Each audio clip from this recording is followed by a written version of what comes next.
Testing 1 2 3 4.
Scotty, Michelle.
By the way, to be sociably 5 minutes late, it's always the case. You're racing from one meeting to the next. So we're just on good Wellington time, okay? Even though we're in Timaru, but never mind. Are we good to go? Thank you, Jackie. Well, welcome everybody. It's a bit momentous for us, isn't it? Because it's our first meeting of the new triennium. And I make a general assumption that everybody knows everybody here. I met with, I think, all of you last Tuesday, but I am conscious, Janice, you haven't had the chance to meet everybody. Okay, John? Yep. But I know who he is, that's right. And Janice, just briefly, who are you? I'm a ring-in, independent member of the committee. I'm a professional director. Background was in finance and executive CE. I chair the Civil Aviation Authority, Aviation Security. Do not talk to me about queues at airports. I have twice already today, Yeah. so I'm blacklisted. I'm on the NIWA board, the Aurora Energy Board, Main Power, Lincoln University Council, so that's my gig really. Great. So it's great to have everybody here, and thank you, management, for coming to the table. If anybody else wants to come and join us in the back seats, you're welcome to find a chair. It is a really important part, and you'll recall from the briefing that I gave you last Tuesday that I am very keen that we treat this as a real meeting of both governance and management, and that's always best symbolised by me, that we all sit round the table and are able and open to talking to each other. So that's great. Just want to, a couple of thanks, one to Michelle and Scott that really took to heart my injunction that all these meetings should be held at the Arthur Street kitchen. And so we've already had the meeting, haven't we? So I'm about to declare it closed.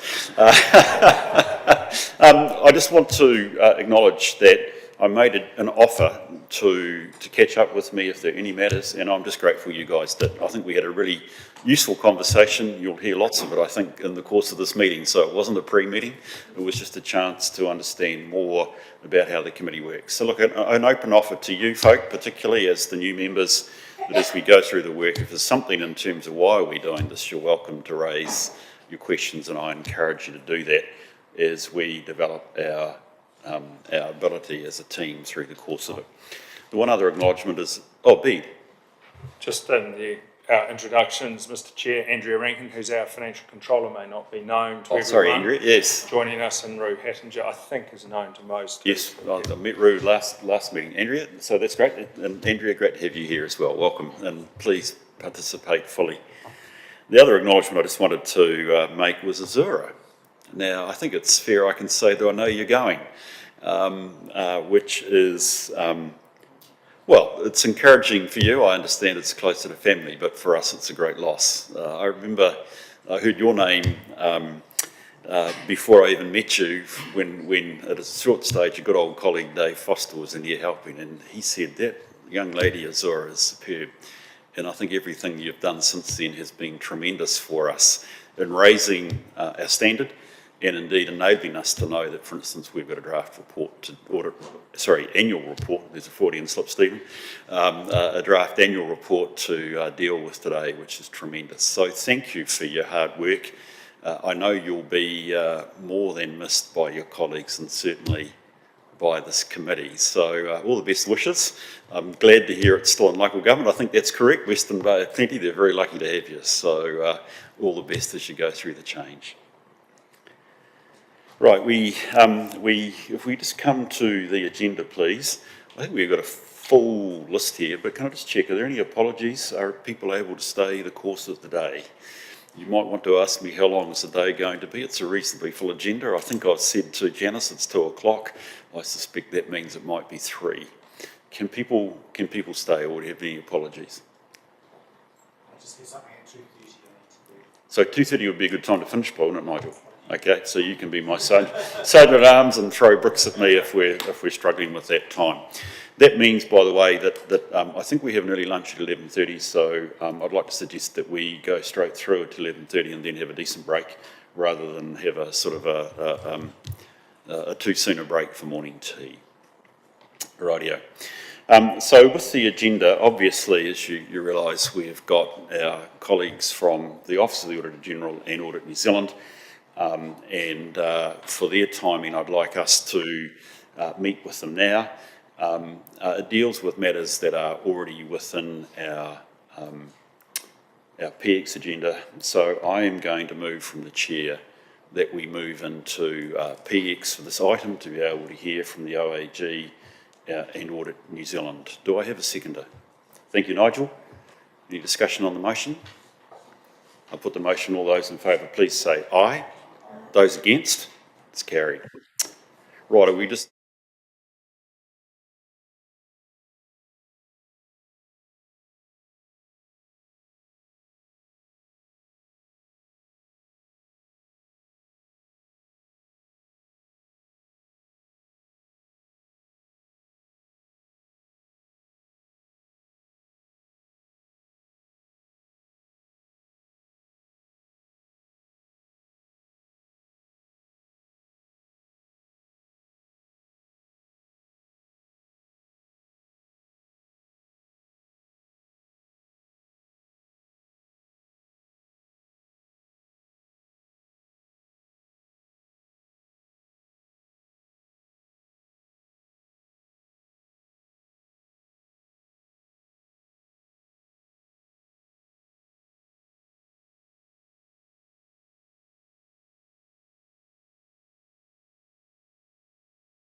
does feel like we should take a break, but actually we need to keep ourselves going. So perhaps we'll get that break at 11:30.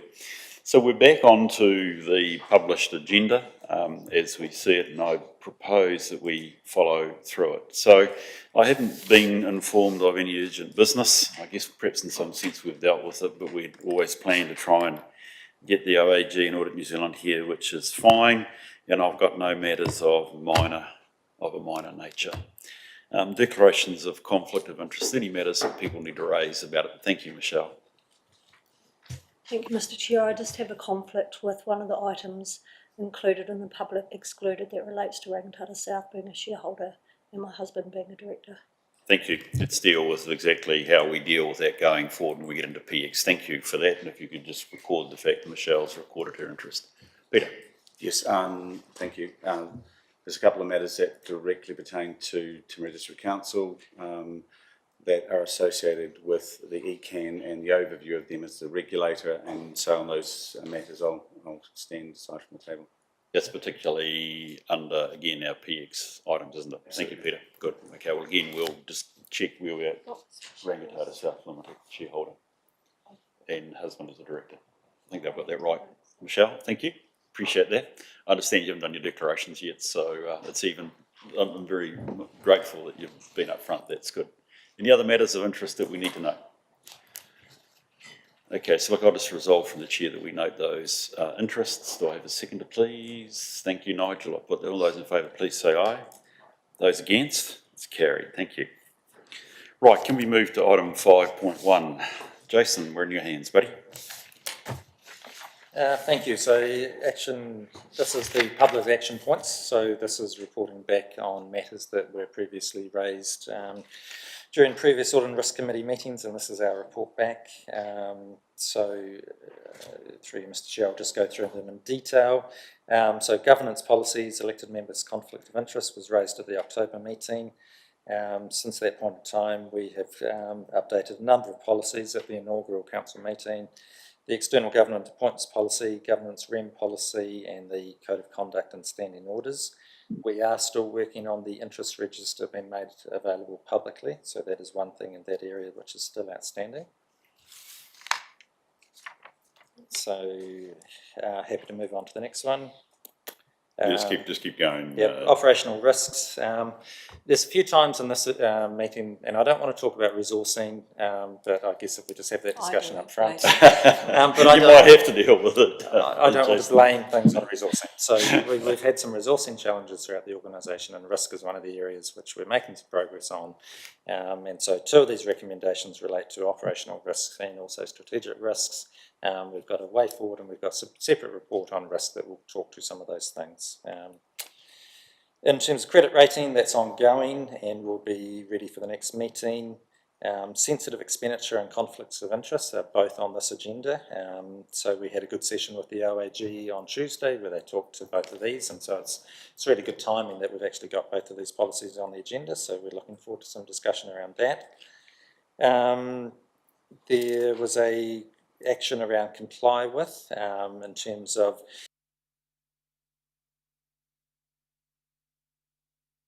how best we can use comply with to ensure that it's up to date and that we can get the best out of it. So we're still carrying on with that piece of work. In terms of health and safety performance report, this is an ongoing area of improvement. So this report is better than last month's, and we're still doing some further work around how we cover our reporting going forward as well. In terms of strategic risks, there is a report on this agenda that covers that. The last committee meeting asked for an update on climate change. So we've attached a report that went to the last Environmental Services Committee on an update on climate change within TDC. So that's for information. There was a request to prioritise the capital spend and project management audit. So we've drafted some terms of reference around that, and we're pushing forward on that. One area we have slowed on is the fraud and corruption gap analysis. Even though the due date was March 2023, we were hoping to have had it finalised by end of December, but we're going back to the March deadline around that. And procurement roadmap and delivery, we've got an updated item on this agenda as well that we can discuss when we get to that. Brilliant. So to conclude that, let me just go through governance, policies, elected members. We're saying effectively that's closed. Aside from the interest register being Yeah. published, yes. Okay, right. Operational risks, that's still to come, so that's open. The credits rating comparison, I'll treat that as open even though I'm hearing that that's in hand. Sensitive expenditure, I think we can say is closed. Correct, yes, I can comply with. You're coming back to us on strategic risk information. I'm counting that as, health and safety report. There's still a wee bit to hold it open there, but it's certainly going in the right direction. Got myself mixed up here. Strategic risk, that is, I think, for all intents and purposes, closed. We've got the climate change strategy attached, which is good. Fraud and corruption remains open, and we've got the procurement roadmap and delivery. So that's closed from my perspective, if that's okay. So thank you for that, Jason. It really is important that we keep it going. I'm always keen that we minimise them so that we don't take too much time. We do have, when I think about that climate action report attached, are there any comments or questions members would like to raise? Good, we've got action going. So let's move to the recommendations, please. The public action updates are received and noted. Do I have a mover in a second, please? Thank you, Peter. Thank you, Nigel. I'll put the motion. All those in favour, please say aye. Those against, it's carried. Can I say, by the way, just on this, and I should have said this right at the start, Bede, you and I talked about this too before the meeting. Thank you for the quality of the papers. I know SLT in particular are putting a lot of quality control into these. I can see that in these papers, and I'm deeply appreciative of the quality of them. It also means, Bede, that we don't spend enough time on them. I'd love to spend time on the climate change, but I have read it with great interest. But it's perhaps a wee bit beyond what we need to spend time on here. So thank you for that information. I just want to assure staff that I read it and it's very interesting, and it's important to see where that's going, because I'm sure when we get to the risk register, somebody on the track will come back. Yep. Well, thank you, Mr. Chair, and really the appreciation should be extended to the officers who have put in a tremendous amount of hard work. Yeah. But thank you, it's acknowledged with genuine appreciation. Jason, the audit work program. Yep, so in terms of the Audit and Risk Committee work program, this is probably more applicable for new members. This is how we're managing the work over the next sort of 15 months. We've got what is on here for this meeting and what is coming up. There are a number of standard items and there are a number of items, whether it be audit representation letters and annual report approvals and those things, which happen on a regular basis. So this is really just a summary of what's coming and what you're going to see in the future, as well as what's on the agenda today. Any comments or questions for Jason? I have one, Bruce. Yes, go for it. Just the letter of assurance to the new council, was that completed at the last meeting? Have they got good that? point. Yeah, essentially we did. It was our resolution, wasn't it? Yeah. Okay, cool. And so that was important. Michelle and Scott, as our last committee meeting, we recognised that actually our accountability at that stage wasn't going to be completed until the new triennium. Particularly you, as along with Peter and the team, were in the councillors' chairs, and we wanted to send a supportive message to the new council saying we'd considered control environments and bits and pieces, and we were happy with where the direction was going. Obviously, as the committee, we're going to be involved 2 or 3 times more before the actual annual report is signed, but that was a letter of assurance and its reasons. Okay. A couple of comments from me, please, Jason. When I looked at gee whiz, the audit arrangements, and I know this is going to crowd up at us, this is the problem that we're facing, but I think actually in March next year we should be reviewing what are our key accounting policies that we intend to apply both to our annual plan and also to the coming annual report, ideally. Appreciate that's time and pressure, but I think we should deal with that. Also at that stage we should look at the accounting estimates and judgments we intend on using. Okay, and John, seeing I've got you here, I know it's going to be difficult, but do you at this stage plan an interim for 22-23? As in John? So we there will be some audits received interim. Yep, there will be some June balance dates that receive an interim audit, but what hasn't been decided is which of those will. But given Timaru's scheduled to finish 31 March, it is unlikely that Timaru will have an interim before balance day. There will be we will do the control environment and testing work as part of next year's audit. Right, and I think that also means, though, if I could just note on our work program, we do want the annual plan for 22-23 at our March meeting. I think that's reasonable, given we're going back to normal timing. Okay, with that, any other comments or questions people like to raise at this point? There aren't any. I'll move from the chair that we accept the program with those minor amendments. Do I have a seconder, please? Thank you, Nigel. I'll put the motion. All those in favour, please say aye. Those against, it's carried. Can we move to the risk register, please, Jason? Thank you. Through you, Mr. Chair. So this is really, I touched on it in the outstanding action points. So this report covers off sort of an update on operational risk and also strategic risk. We did talk resourcing. I've got John Craig, who has been on board the last 6 weeks or so to help in this space. And we're also going to present one of our key risks, which is around people. And so this is the one that we'd had that discussion with Bruce last Tuesday. And this is an example of how we're taking the information forward and what it's going to look like. So I'll hand over to John to take us through this report at this stage. The reports, and Jackie will go through the presentation. Thank you. Well, we've already spoken about resources, so I won't go back on that one. From the strategic risk point of view, I was asked at the last committee meeting a plan. So the plan is at a high level highlighted in the report. Essentially, I'll be meeting with all the SLT members that have been assigned a strategic risk, working with them through the risk assessment process, and then we'll facilitate a discussion at the end of that overall process with all of SLT to finalise the strategic risk register and the output, and then present, the goal is to present the final output at March meeting next year.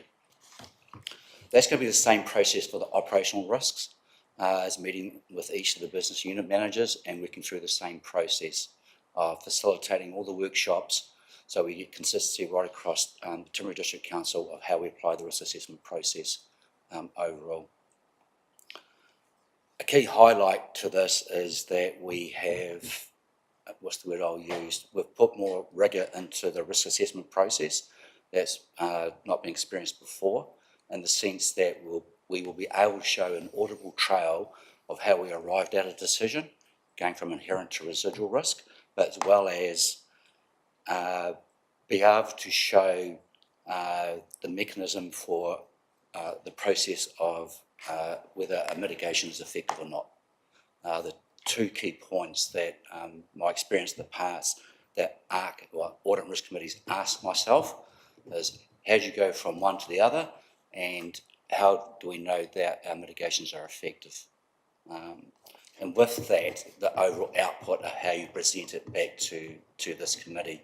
So I have provided an example, an attachment of what's called a risk heat map that shows where we sat inherently and where we're going to sit residually once we've done the assessment process. And then you just speak to the heat map and future committees or where the movement is occurring. As Jason just said, we've got an example here of one of our strategic risk people. And I just want to talk to it very quickly at a high level of how we arrive at the process. Oh, thank you. Where do I point? Just next one.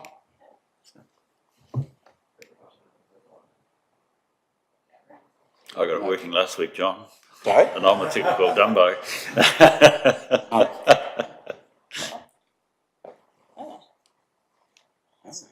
Typical. I tested it before and it worked. I'll just go next.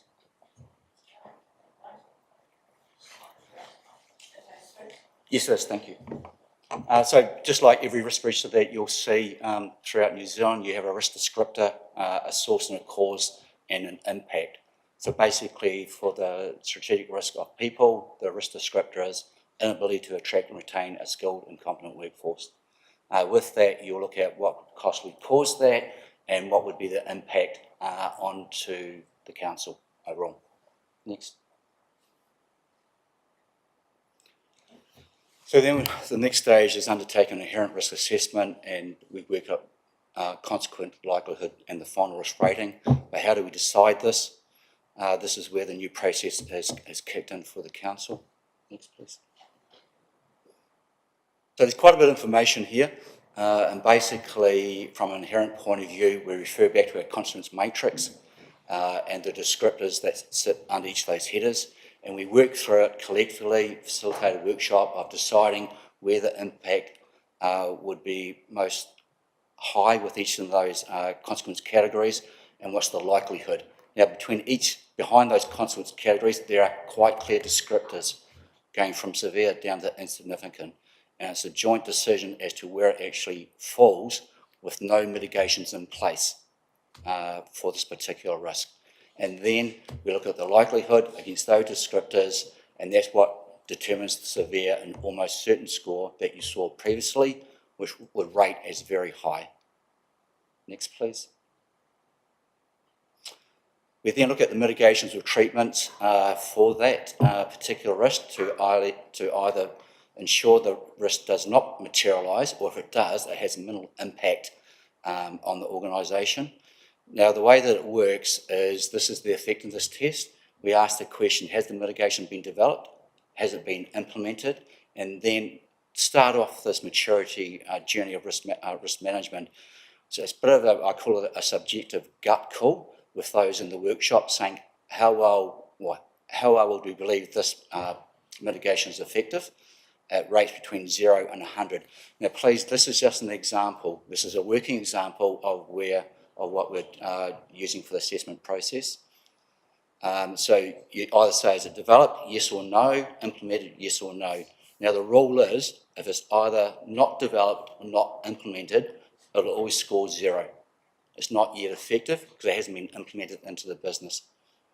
If it is developed and implemented, then we ask the question, is it effective? We rate it from 0 to 100, and then that will generate a score depending on what effective measure we put in place. So as you'll see there, if it's 80, it's deemed to be effective. If it's 40, it's partial. If it's 0, then it's not effective. You're saying this is an example, this isn't real. This is a working example, yes. I just want to highlight to this committee of what the results will look like in the future when we present all the strategic risks. John, I think I'm being slightly subtle here. We already talked about resourcing, and this deals a lot with resourcing. That's why I'm saying, is this real or is it fictional?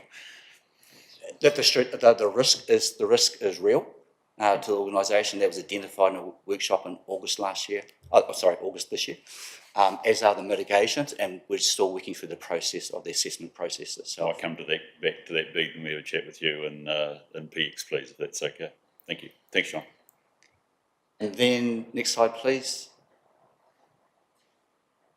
Again, we go through the risk assessment process for residual risk. This is looking at once the mitigations are in place, and given that there's still, in this example, there's still partials or not effective mitigations to be implemented, we then project it, next slide please, to the final output of showing the journey of the inherent risk, where it sits residually, and the black mark recognises that there's still work to go, because ideally we'd like everything to sit below the black mark, being at the medium or low assessment risk rating, severity rating.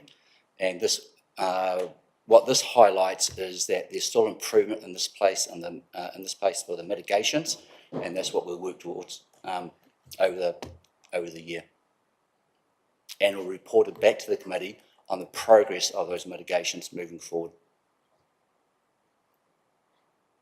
Questions? Thank you, John. That shows process. Jason? Thanks, John. I think at the last committee meeting, so in August of this year, we had a joint workshop with councillors and Board and Risk Committee members and SLT, and developed the 12 organisational risks. So at the last committee meeting, the question was, what is SLT doing to, what are the next steps and how are we going to further, I guess, characterise these risks? And so we've been working through this. This is an example that John's put up, which is, as you said, a working example. So what the key is, how do you get from the inherent to the residual? So we've got some science behind it in terms of that now, so I think that's really good. We understand our mitigations and our controls, and now it's just sort of working through that process. So John is working through the rest of the organisation with SLT at the moment, going through each of our 12 risks, so that by the time we bring it back to the next committee meeting, there will be reds, there will be things we're still working on, and there will be things which we're still sort of having to take account of, and we're applying the same methodology through our operational risk registers. So every unit within Timaru Council is following this process as well at the operational level, so that we can sort of get a really good sense of where our risks lie. Thank you, Jason. Do you have questions for Jason or John? Yes, Michelle. I just wanted to understand the process to review this and how often you do that. So a lot of this, you're saying that the residual risk is based on assumptions. At what stage do you go back and then measure that those assumptions were correct or not, and then review the risk? Sorry, it's, I wouldn't use the word assumption. What it is, when you go to the residual assessment, you look at whether it's been developed, implemented, and then it's effective. This is a live document, so every time we come to this committee, we'll review the status of where that mitigation is sitting, focusing on the nots, the partials, and the ineffectives. The greens mean they're in place, and we believe they're effective. So there'll be a constant update to this committee of those aren't green, if I put it that way. But it'll be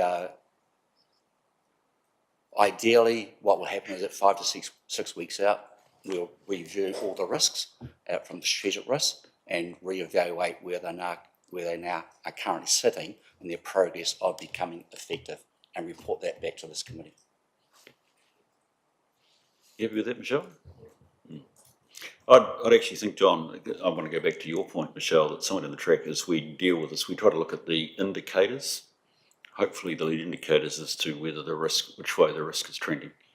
I hate to say to go back to the recruitment and retention one, but actually your turnover rate is an indication as to whether the controls are effective or not. And we should consider that sort of reporting so that we can get a sense that actually, your point, are we managing the risk, is actually right or not. So we need to align that up. Any other questions for John or Jason? There aren't? Okay. Well, I appreciate that, and we've got a program through it. One thing I'm conscious of, and I just want to delay us a couple of minutes here, Jason, please, is we haven't had a discussion on what is the current state of our risk environment, which is what I would expect. So this is indeed our current state as we have it sitting here. And if I could just refer members to the heat map, which John should quite rightly say is a helpful pictorial look at what we're doing. I've already said before, diagrams mean more to me than words.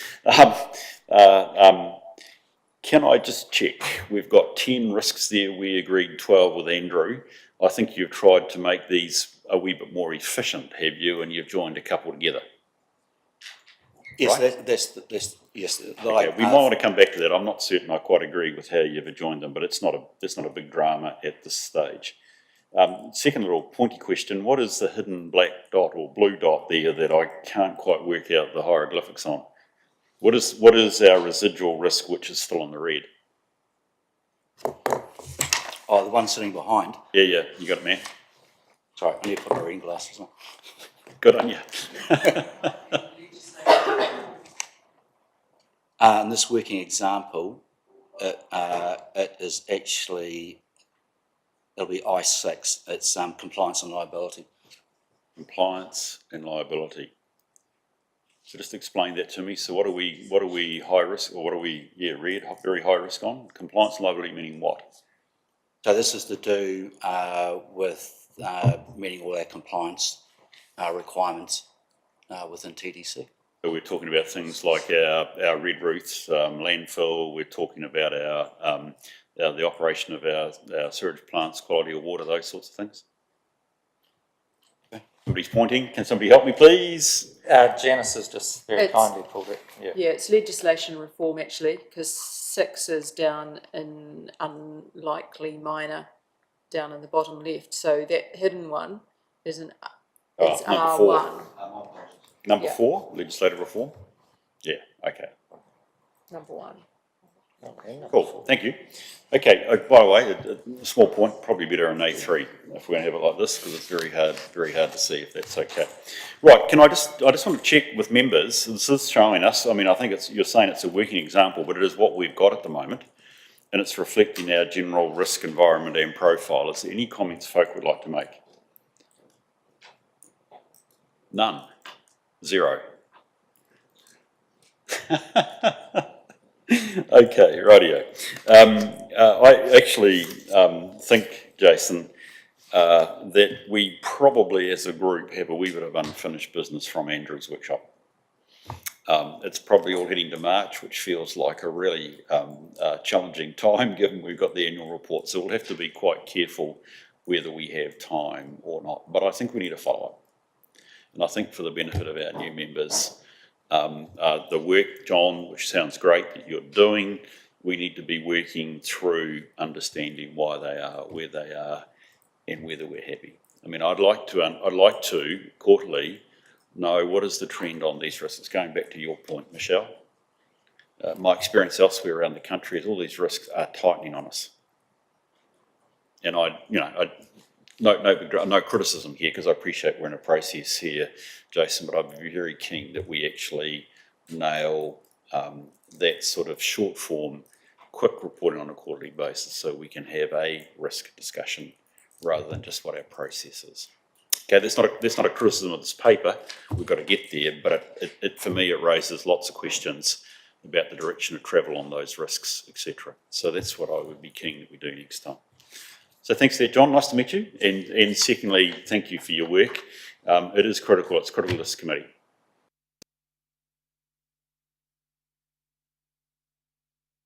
In the right work. Rightio. Let's move to the motion then, please, that the risk report is received and noted. I'll move that. Do I have a seconder, please? Thank you, Nigel. I'll put the motion. All those in favour, please say aye. Those against? It's carried. Rightio. Let's move on to internal audit, please.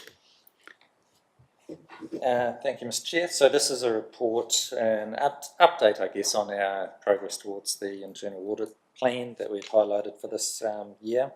So I've put a bit more detail in it at the committee's request last time, just so that we can sort of see exactly where we are on the audits. Progress has slowed somewhat from an internal perspective. We still are able to outsource a few of these audits. In terms of the Engagement and Culture Directorate Review, we've scheduled this in for February 2023, and Deloitte will be undertaking this. This, because people is one of our key risks, and so any work that we can do in this space sort of helps us understand from an engagement and culture perspective what our plan is going forward and just our strategy. Waste management billing is scheduled for the fourth quarter of 22-23. There's been a new contract put in that place, and we just really want to make sure that the charges and everything have been applied correctly.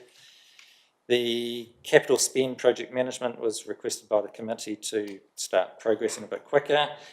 So we've drafted a terms of reference, and we're just at the moment trying to find someone externally to complete that audit for us. The key here is it's focusing on major projects rather than renewals, and remember, in Waka Kotahi do quite a lot of work in this space as well.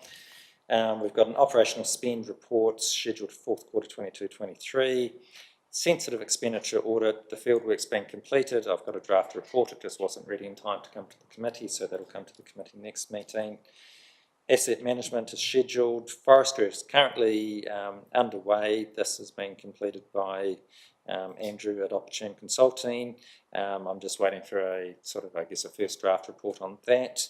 And the onboarding and induction process is in progress at the moment. So that's just a quick update, and happy to take questions. Thank you for that, Jason. Do you have questions for Jason's point? That is really helpful. Yes, Scott? Yeah, just a quick one, Jason, with regards to the capital spend project management one there in progress, and that you are still looking for effectively obviously this audit will be outsourced, but it's the only one here that doesn't have a suggested date against it.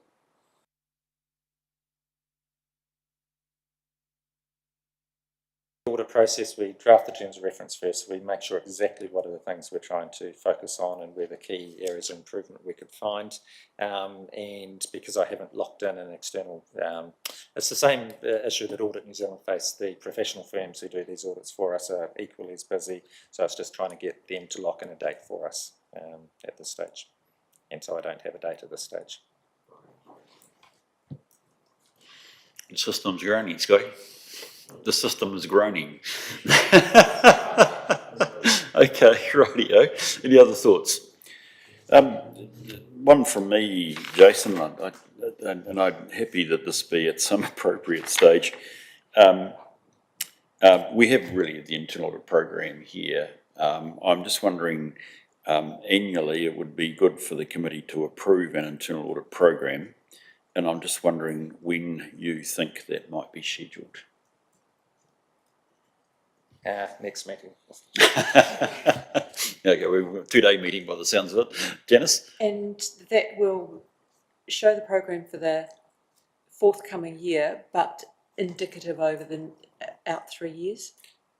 It will need to. So Yeah. it'll be similar to the audit risk and committee work program. So because you might want to move some of the audits between years. And depending on it'll this. also show us what we're not going to be doing.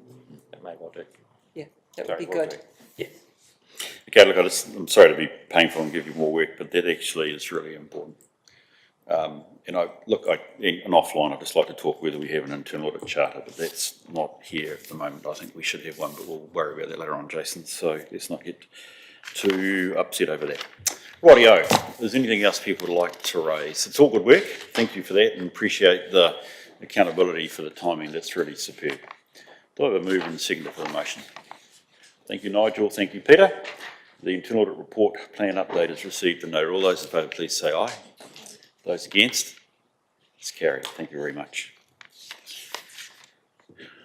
Right, there's a challenging read, this one. Outstanding recommendations report, Jason. I have read it, I believe, let you know. It's, I've got there. That does contain a lot of information, and so I've tried to put a bit more information in the cover report this time. So I guess for new members, so we have a number of audits throughout the year, and in fact past years as well, whether it be Waka Kotahi, Elgin do reviews, Audit New Zealand, and any other internal review that we have done. And what we do is we keep all the recommendations in one place so that we don't lose sight of them, and so that from a committee perspective you can hold us to account to do that. So we have 59 current outstanding recommendations. If I work through the paper, 3 recommendations were closed in the last quarter. One of these related to the treatment of FBT, which we had tidied up, and 2 related to the payroll review, which had only just been finished, and we were able to close 2 items already. Of the 59 outstanding recommendations, 37 are currently overdue, and so I'm just going to walk through those at the moment. At the last committee meeting, we were asked to, when the expected date has changed, for us to sort of cross it out but leave the date there. So you can see the original date that was agreed to at the time, and then the new date that staff are working towards. So I think that's crucial to understand.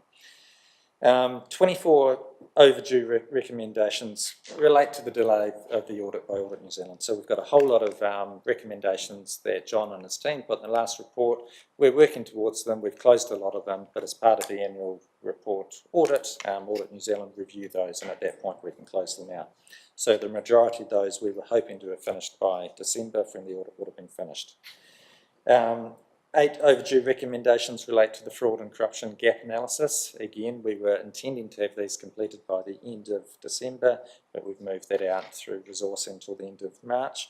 We have a plan in place, we know what we're doing, we just haven't had the ability to execute it. 3 overdue recommendations relate to Elgin. There were 9 recommendations following that audit. 6 of them are on track, and 3 of them are currently overdue, largely due to the implementation of the information management policy. We've got a new policy framework that we're implementing. In fact, tomorrow we've got a meeting with Malcolm Alexander, who's going to help us through our policy framework and how we go through and approve policies. So that will go through that process once that procedure is put in place. One of the recommendations, which is overdue, relates to the cash handling procedure, which is going to be complete in December. And similarly, there's another Trove Horwath recommendation around GST, which is also going to be completed in December.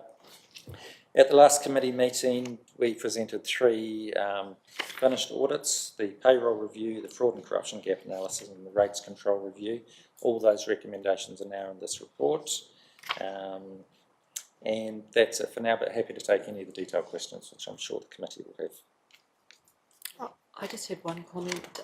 It would be helpful, particularly for those that weren't around the table when the audits were done, to actually have the date of the audit report noted on the left-hand side there. Just that's a good point. Yeah. Thank you. Any other questions or points you'd like to raise? Again, Jason, thank you for the fulsomeness of the reporting. I have found it really helpful. And you've anticipated my first question about the information management policy that actually has been created during the process of implementation, which is really important. It seemed like that IM policy was pivotal to being able to move some of those older recommendations. Can you just help me with the CBAE segregation of duties and procurement and what have you? What's stopping what seems, I mean, other than resourcing, a reasonably simple problem? Is this tied up with the broader procure to pay IT initiative? Thanks, Azora. Well, that's a royal announcement of your presence. That's great. Thank you, Mr. Chair. So as you rightly said, resourcing is the main factor. We've sort of put in a matrix of high priority items and going through our priorities step by step. There have been manual processes put in place, and so we're thinking basically along with when we get to the update of the procure to pay, the formal digital application that will come through will take care of it. So we've just lumped it together. However, there is a manual fix in place that's currently working. Brilliant. So essentially, again, I think what I was looking for is we have got the issue under control. It's a manual process, which is presumably taking more time, but it's going to wait for broader developments elsewhere. We're not carrying the significant risk there is really the key point. Brilliant. That's sweet. Jason, on page 29 of the agenda, John raises in his annual report that problematic $1.2 million prior period error. Not clear from the annual report, which we'll deal with in PX, but is this solved? I'm going to probably set Andrea up. Welcome to the meeting, Andrea. So Andrea was the former financial controller at Alpine Energy, which was fantastic. And so one of the buying the solution, well done. And so one of the issues we had, as the committee will recall, was at the end of the audit, we had to put through 2 prior period adjustments relating to the treatment. One of them was revenue recognition within Alpine Energy, and the second was a historical number that we just couldn't identify whether it was correct or not. And I know that Andrea has done some work in this space, and I wonder if you could update the committee, please. Welcome to the meeting, Andrea, and thank you. I guess I just push this button. Yes. So we've worked with, I had a meeting with TDHL and KPMG in regards to the $1.2 million, and as far as I'm aware, they will be making an adjustment in their annual report in regards to that. The other timing difference was around the recognition and timing of dividends received, and at what point are they recognised. So, for example, Alpine Energy have it listed in their annual report as a final dividend. However, TDHL don't actually receive the income till July. So therefore, the timing of when it's recognised and when they've actually received the cash caused a timing issue. Okay, that makes it sound like it's solved. Yes. Thank you. Appreciate it. That's good to know. And I'm sure our colleague John's listening with interest. Can I just move us to page 40? what sort of priority or otherwise, because when it's going to come up under PX, have we got over trying to get on top of our closed landfills? I'm looking probably your way, Andrew. I mean, Peel Forest does sort of tend to show it as a bit of an issue, and the others probably aren't. But is this, what sort of priority are we able to have on the problem which is around the country of closed landfills? Page 40.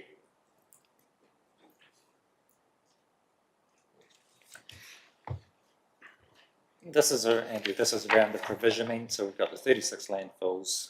We haven't been able to, I guess, make any provision in terms of, we know Peel Forest, but we're not quite sure of probably some of the other ones as well.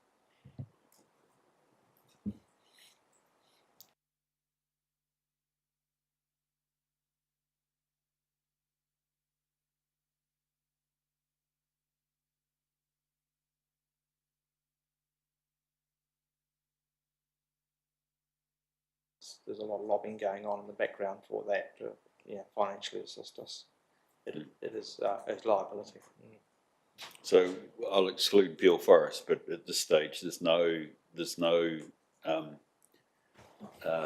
sense that we have any particular closure liability in terms of these landfills that are closed. Well, yeah, we have an environmental liability effectively on that one. So yeah, we are trying to resolve that, and the funding. Yeah, we are seeking, I guess, perhaps financial assistance through waste levy or yeah. I think there are two things here. One is, do we know the closed landfill sites and what are the risks? The other is the funding. I'm interested in the first step. Yes, we have engaged someone that's been, I think they've done 7 out of the 36, isn't it, landfill to this point. So there's a lot of work going on, but it is a major risk as far as potential liability, as far as cost. So there is a lot of work being done in this space. We do have the landfills recorded, and assessments are going on progressively through them. Right. Some of them will be more inland, a lot lower risk than the ones sitting on coastal areas. Yeah. Yes, B. Yeah, I mean, Peel Forest is by far the one with the highest risk. In fact, we've got a workshop on it tomorrow to get some more advice. But we are progressively, as Andrew said, working through. But I don't think any of the others at this stage present like Peel Forest in terms of the risk. From a risk-based perspective. Yeah. Not yet. We should put not yet, because we haven't finished the assessment in terms of where and what. Yeah, so it comes back to my view, we're happy with the track and the priority that we can give it B, is what I'm trying to get to. So just, we have a list of all the landfills closed and all closed landfills, we have a list of them and we're assessing them in light of climate change and other possible impacts.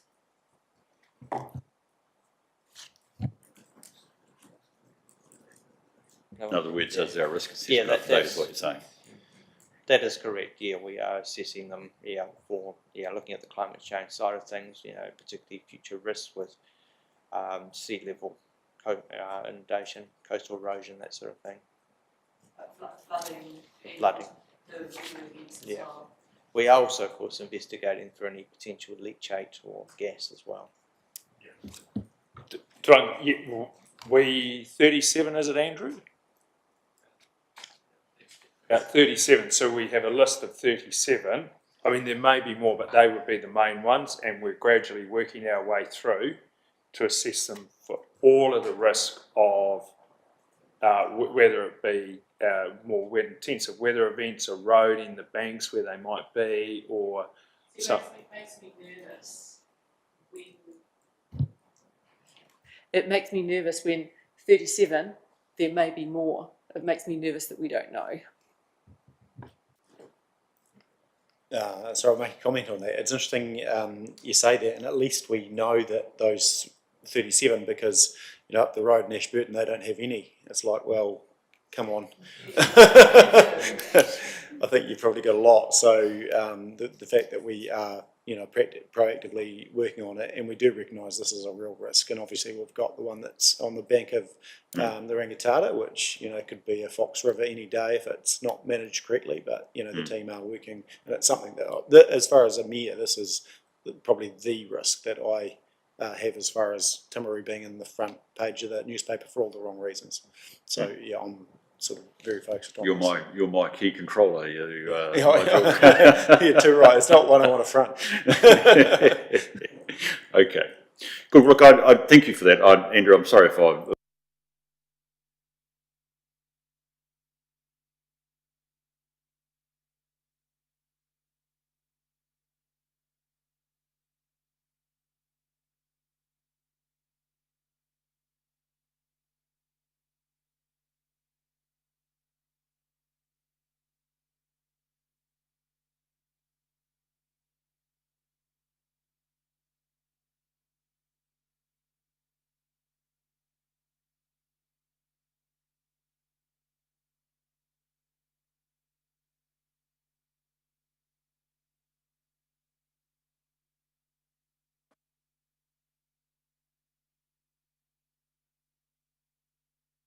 A few at the moment, and to trace what borough council or what context they came from a fly tipping site that have been, those practices were, prolific everywhere.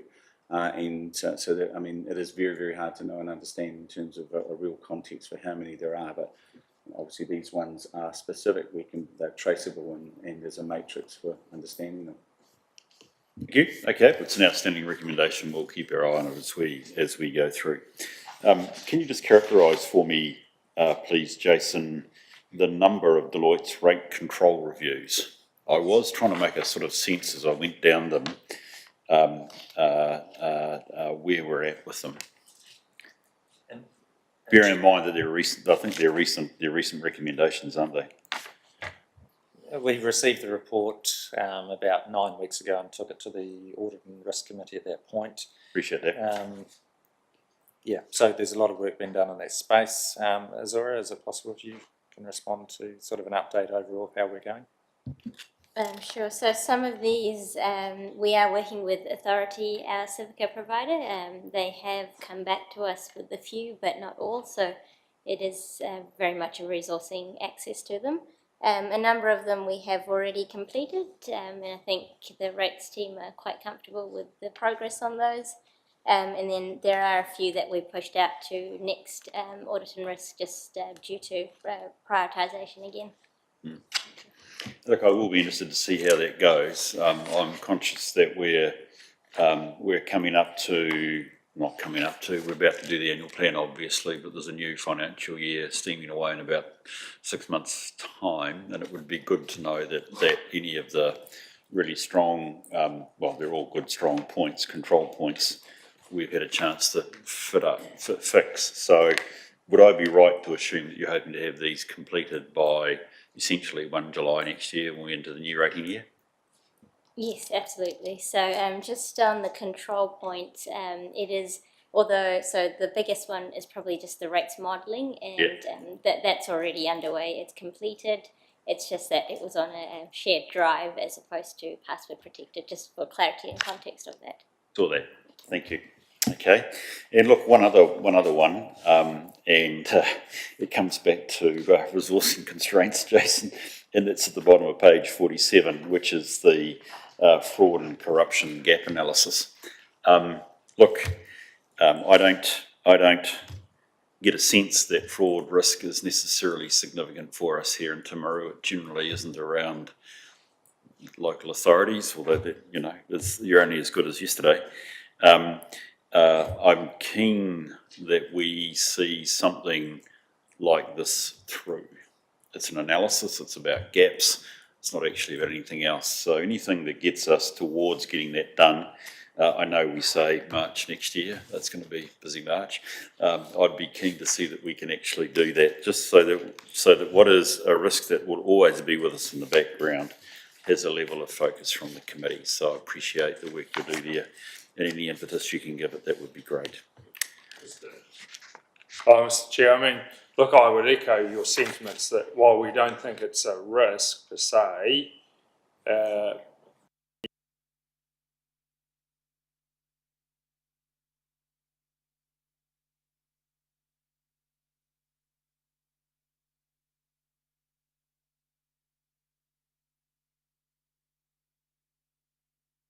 eternal vigilance or vigilance non-stop is required. So we're really conscious of that, but we and ourselves, self and the SLT, want to make sure that we're familiar with it so that we can in turn work with our teams on this issue. No, thanks, Bede, for that assurance. That's what I'll be keen to see. I guess I just noticed it's creeping backwards, and you've been upfront that it's resourcing. So, see, there's a theme there that we might return to. So, look, thank you. I've got anybody got any other questions or points they'd like to raise? I said it was a long read, Jason, but it was a good one. So, thank you for the fulsome nature of the responses. Oh, sorry, Scott. Jason, I just couldn't help but notice how many of the ones, and it comes down to obviously resourcing, what have you, commercial and strategy have been crossed out and now to be completed by 31 March. Just checking in with the resourcing capability in mind and over the Christmas gap. You confident you're going to meet all of those on that day? A lot of those ones relate to the Audit New Zealand findings. So I guess in the annual report session we'll have a discussion with John around timing of the audit on the assumption that we can get our final management report and opinion and that Audit New Zealand can clear those and agree that we've worked towards them and closed them out. Then I'm confident, but it's just a little bit outside our control in terms of that. But from a resourcing perspective, we've fixed most of them. We just need Audit New Zealand to verify that we have. Thank you. And just another quick question with regards to the payroll, the review, not the outstanding leave. What actually is the policy to ensure that people do use their leave?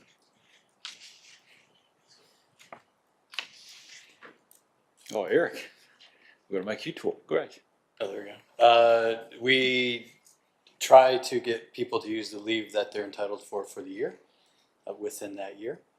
The issue that we're currently having is going through the 2 years of COVID, there's been a huge leave buildup.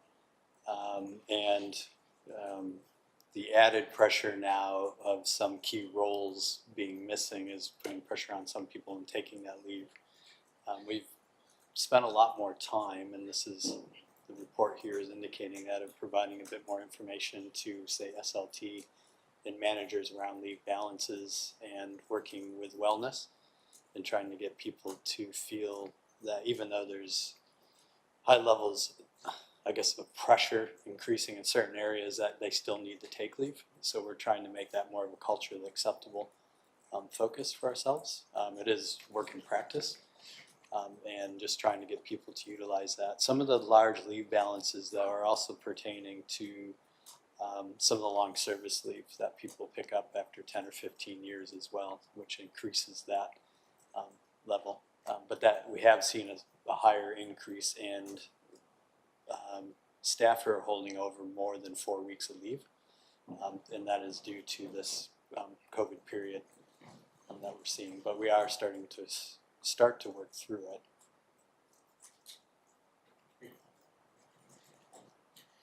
And from my experience, Eric, probably the biggest offenders, if I can call them offenders, and they're not, because they're committed staff not taking leave because they're working hard, probably sits around this table.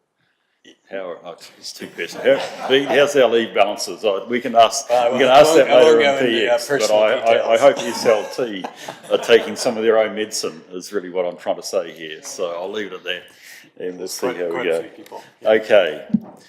Thank you for that, Scott. Appreciate your question there. Are there any other before we go to the resolution? There being none, let's just look at that. The outstanding recommendations register update is received. Now, do I have a mover in a second, please? Thank you, Scott. Thank you, Nigel. I'll put the motion. All those in favour, please say aye. Those against, carried. Thank you. Business improvement. Don't go away, Jason. Thank you. And I think the last report is an example of the organisation working together, because commercial and strategic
finalised.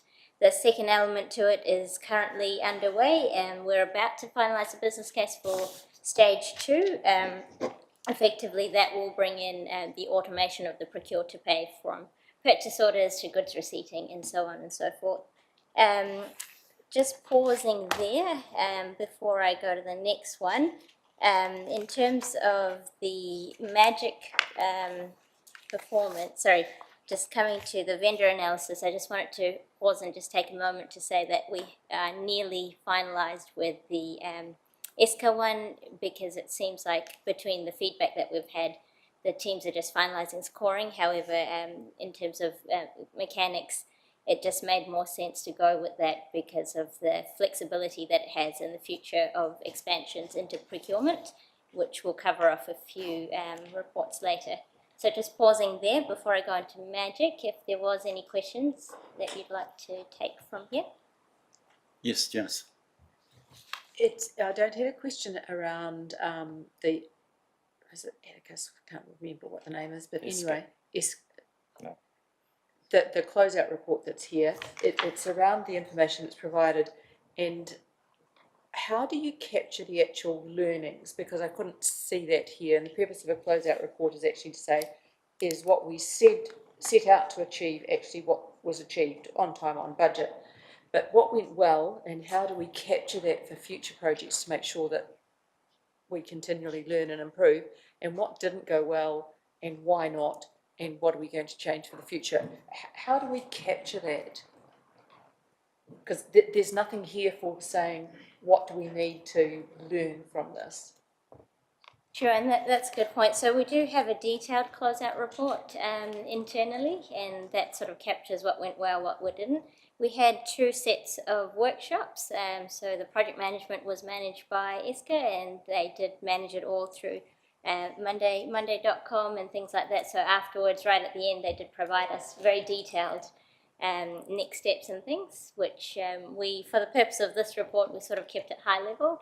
In terms of the next stages, we have done a lot of reference checks as well, based on the lessons learned for the future. So just to give you an example of that, we've reached out to 5 different councils from the lessons learned previously, and we've gone through a detailed engagement process. So that's the summary of the scoring that I mentioned, which is underway, and hence why stage 2, we just wanted to make sure that we're capturing all of those learnings from so that's great that that's all done. I think that's the higher level stuff that we're interested in knowing. Yes, it reassures us that it's on time and it's on budget, but the fact that we're continually learning and improving, that's also important for us.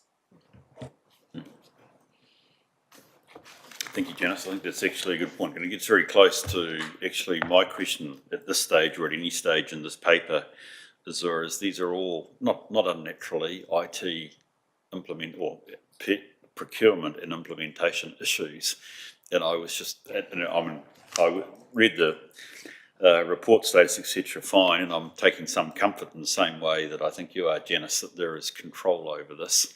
I was just keen to see it and know that those controls exist, on the basis that actually this is somebody, you were saying, Jason, this is business improvement, it's really important we nail it, and none of these get away from us, basically. That's a very negative view, but actually they tend to in organisations, and we don't want that here.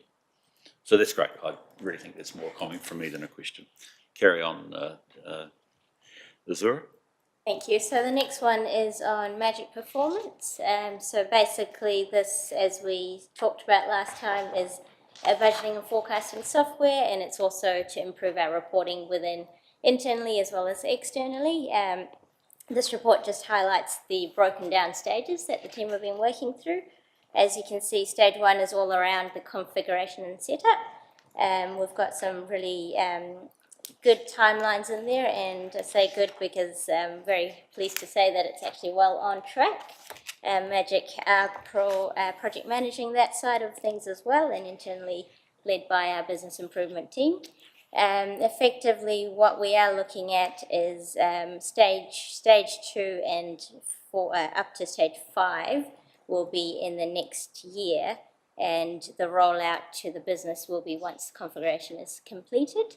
In a high level at the moment, everything is going to track in terms of IT implementation and back-end work, and I guess capital budgeting will come in once all of that is concluded as well. So I'm happy to take any questions and just pause there for a minute. Thank you, Azura. Questions for Azura? Critical thing is this is the LTP modelling tool, right? Yes, correct. So yeah. So the timetable on this one's actually critical because I presume you want to use it for the next LTP, right? Correct. Exactly. Yeah. So the July 23 delivery date is actually quite critical because when we get into 23-24, it's full steam ahead. So we need to know that it's there, right here. Good. Well, I think that's probably one particularly, I suppose, I presume, Jason, from our, I know there's only one, perhaps 2 meetings, well, there'll be 2 meetings between now and July. I presume that we'll keep an update on this. This is going well. It's critical. Yes, Janice? Yeah, I just had an overarching question around the ProMap.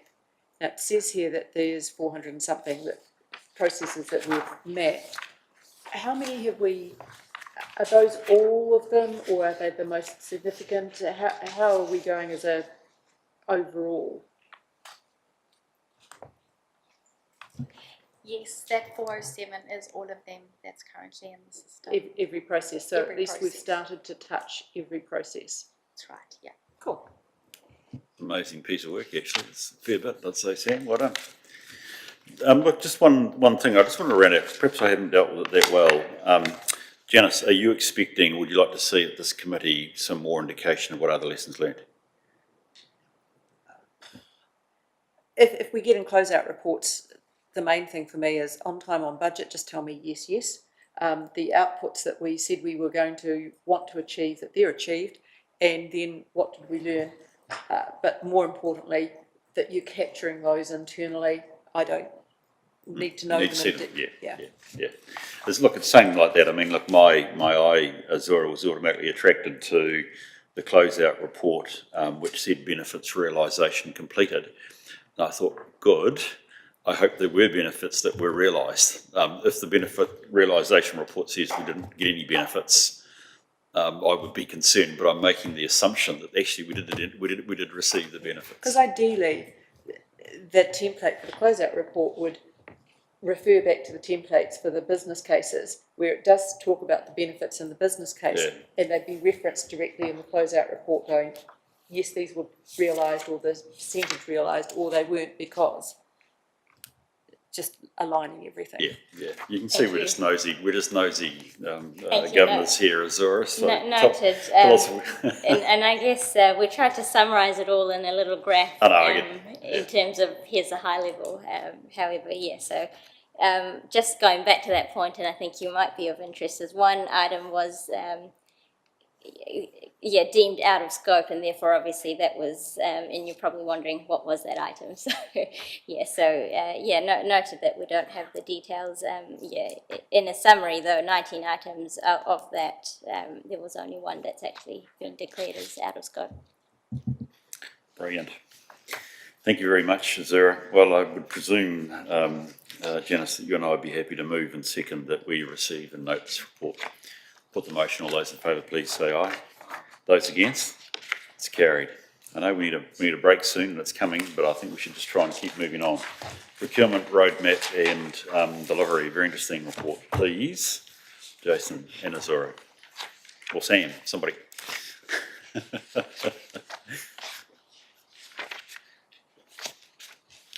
Azura will take us through this one. So this is really where this come from. There were a number of outstanding audit recommendations that related to procurement, and when they were in the outstanding the outstanding recommendations register, we just lost a little bit of sight of them. So what we've done is we've pulled all the procurement related audit findings into one place, and this report talks about how we're addressing them. So we've engaged with an organisation called Arc Blue around policies and standards and positions. And the main reason is to address the outstanding audit findings that we have. And so Azura will just talk through the detail here. Thank you, Azura. Thank you.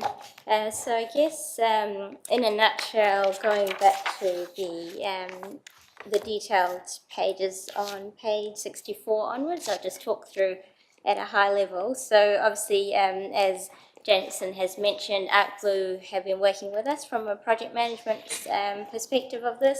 What we've tried to do for the benefit of this committee going forward is just break those down into phases as well, in line with some of the other projects.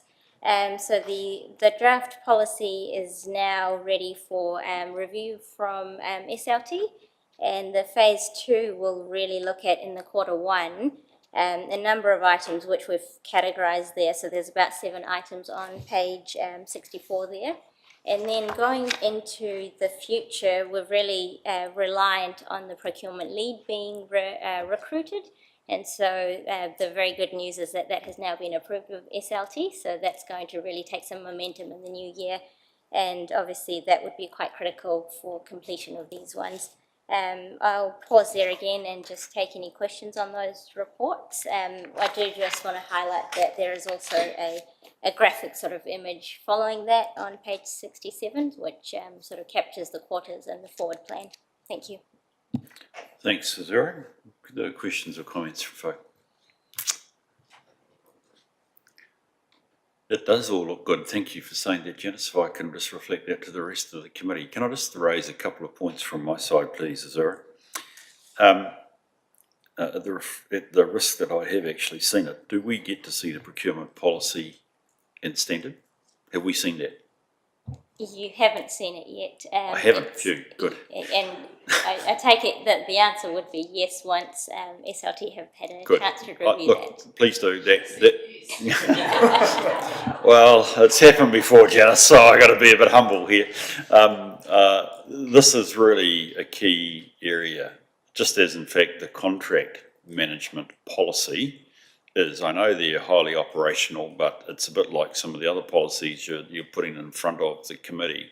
They are areas of big spend, big control risk, and I'll be very keen that we have a small part to play in just understanding the control framework. And I think one of the best ways is for us to be able to see the policy and guidelines when they come through. So thank you for saving my reputation, Azura, but we'll see them when they come through, and we can then see where it's going. So at this stage, it feels like I'm the only one with questions at this stage. Anything else people would like to raise? There being none, can we move to the again, by the way, great diagram. Got it when I was able to look at the diagram. Got my answers. Can I move to the recommendation, please, that we receive and note the report? Mover and a seconder, please. Thank you, Peter. Thank you, Nigel. I'll put the motion. All those in favour, please say aye. Those against? It's carried. I've got a couple of seconds before 11:30, so I'm going to deal with the next one, the sensitive expenditure policy, please. Mark Lowe is going to talk us through this. So obviously there's been a lot of work within the organisation on both this report and the next one. And yeah, Mark will take any questions and talk to you. I appreciate you being here, buddy. Thank you, Mr. Chair. So pleased to present this to you again. I know this has come to you in the past, but it has gone through quite an extensive process of review over a period of time. So obviously for public organisations there's an expectation of high standards around sensitive expenditure. So the policy has been based on the guidance that's been prepared from the Office of the Auditor General and Audit Office.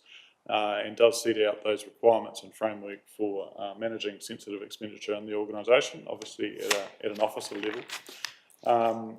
And that work has included, I guess, collating all the existing information, revising and collating it into sort of a coherent whole, including guidelines, financial guidelines and procedures associated. So in terms, I guess, of the definition of sensitive expenditure, you'll see that it's really any spending by an organisation that could be seen to be giving private benefit to staff, additional to the business benefit to the organisation. So it can be difficult to identify, I guess, at some stage, but I guess the policy sets out the process for working through that. It is based on a principles-based approach, which the OAG promotes, and you'll see those principles within the policy. And I guess the key aspects of the policy are sort of outlined in section 11 in terms of what's included and how that will be followed through. So the next steps with this policy is that essentially, hopefully, we'll get your endorsement and the Chief Executive's endorsement, and also the sort of adoption of the guidelines that go with the policy as well. And beyond that, it's a risk and assurance function, I guess, to implement. So we'll be working with that team to assist them in rolling it out across the organisation. Thanks, Mark. Appreciate that. So we're just check. We've been asked by really by staff to ultimately endorse the policy, which is actually what we're doing, and recommending that be signed. So it's quite an important little point over a matter which is actually difficult if it ever hits the front page of the paper. So it does actually interest elected members as well. So are there any comments people would like to have on the policy? Mark, I have three. Okay, these are them. I think in paragraph 6.4, if Bede is deriving a personal benefit, it needs to be the mayor and the chair of the risk committee, not either or. I'm sorry, Bede. I think it's actually Nigel. I think it's something that actually both positions or office holders should be made aware of, because it will be by its nature sensitive and should be dealt with. So in paragraph 6.4, I'd like to recommend that you change it from or to and, please. I'm open to debate. If you want to have a crack at me, that's fine. Paragraph 7.1. Oh, you're going to have a crack at me? I'm up for it. No, I'm not. I want to go to lunch. In the interest of time. And that's super cool. I don't know why I was wanting to raise something about 7.1. Because in fact you say it there, which is actually we do need that GST information so that we can legally claim the GST on the reimbursement, but it seems to be there. I'm sorry about that. The final question is, there's obviously guidance that sits behind this, Mark, and I presume that guidance indicates things like who can claim air points, how much would council contribute to a function for somebody's long service leave, koha, they'll go the 9 yards. Will this committee get to see that? Yes, I mean, I'm happy to provide it to you. Originally it was there. I'm not sure why it was removed, but you're welcome to. If I'm treading on management toes, the answer is yes. I would like to see it. Yep. I think the committee should see it, because the critical thing, I mean, there are two things. One is somebody receiving a private benefit when they shouldn't, and we've seen this in the policy that actually you've got a process for control, which is really good. Yep. But the other thing that's really important around sensitive expenditure is that the tone from the top, the antennae around what is reasonable, which is a judgment call, is one which should also be endorsed by the committee. So, I don't know how you feel about that, but I'd like to suggest that the committee does need to see those guidelines. Yes. Yeah, it was fully intended, Mr. Chair, it was fully intended they see them. What we want to do is put those into the corporate policy manual, and they won't go in as guidelines, because our legal understanding, our legal advice is that they may not have the enforcement power that we might require. They go in as policies into that, and they will come back. There, as you say, there's a whole raft of them. Yeah, there'll be. I mean, there's about 30 odd different categories of sensitive expenditure we should be worried about. Yeah. Yeah, and that's right. And one of the debates we had as a team was actually, in a way, we kind of have to get our way around what is sensitive expenditure. In some cases, it's very clear what it is. So if somebody goes to a training course on Friday and they go up to, say, Wellington because they're doing some training which is part and parcel of their role, so they travel up and they travel back, one wouldn't think that that travel would be sensitive expenditure. But if they say, oh, there's a function or there's a some sort of game of sport or whatever on the Friday night or the Saturday, I'd like to stay over and then fly back the day after. That to us would be sensitive expenditure. So it's how we make sure we get that sort of what is sensitive opposed to what is just the run-of-the-mill business expenditure incurred in people in the ordinary course of their work. So we're not reinventing the wheel, are we? We're going and pinching others' policies and things in that regard and customising them for ourselves. We're very much pinching. Well, no, we're not. We wouldn't say pinching because that's a bit unethical. But big borrow steal. We're sort of we're very much leveraging what has gone before us from others. It's making sure that people, because inevitably at some point along that continuum, a professional judgment is required, and it's making sure that that professional judgment is clear in the policies and the supporting policies that enable this to be given effect, because it is absolutely the front page test about what happens in terms of public funds. And yes, they'll be coming back, but we wanted to get the policy in place first. Because the more prescriptive we are in those policies or guidelines, the less personal accountability people have. So I think it is right to put that personal accountability to people, and then the headline ones put that in as prescriptive as it needs to be, but try and minimise that. I was going to say, and the whole purpose of bringing this here, same with the conflict one, and the reason we'll bring it back is actually we do want the input of those who have lived and breathed the exceptions, because it's the exceptions that tend to make it really tough. That's right. The exceptions are the ones that normally end up on the front page, and we really, really want to see it. Exemplary standards of probity in terms of every dollar spent across this organisation. Great. That's really good. Thank you for that, Bede, and I'm glad that's the case, and I don't doubt the commitment. I have just, I guess I and my committee members elsewhere have just approved one which has all the guidelines. If you wanted to know which that was, I'll tell you in lunchtime, because then you can beg, borrow and steal if you need to get how another committee. And actually it did make one or two judgment choices which another council might not, so it could be perhaps a counterpoint.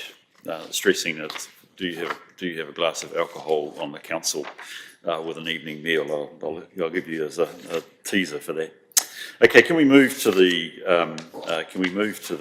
resolution, please?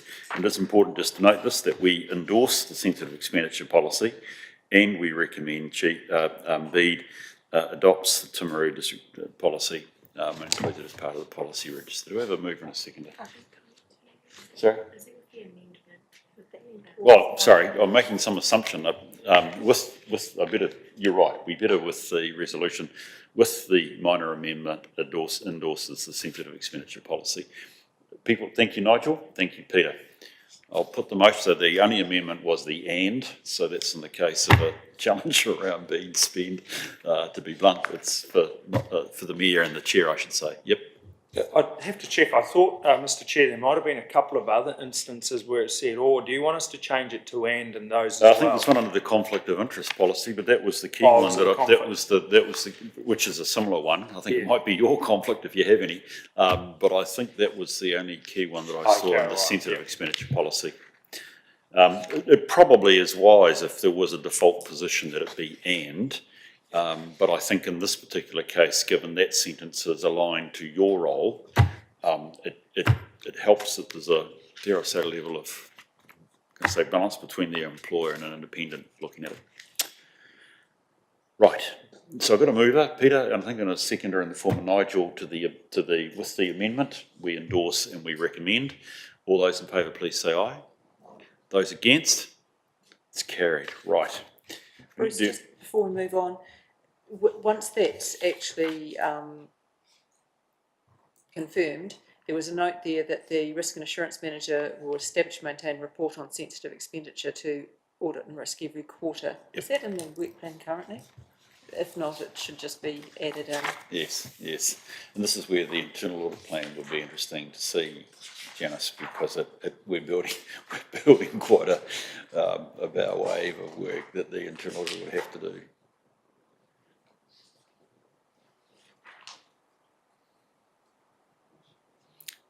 Perhaps that's something we can add and we can check on.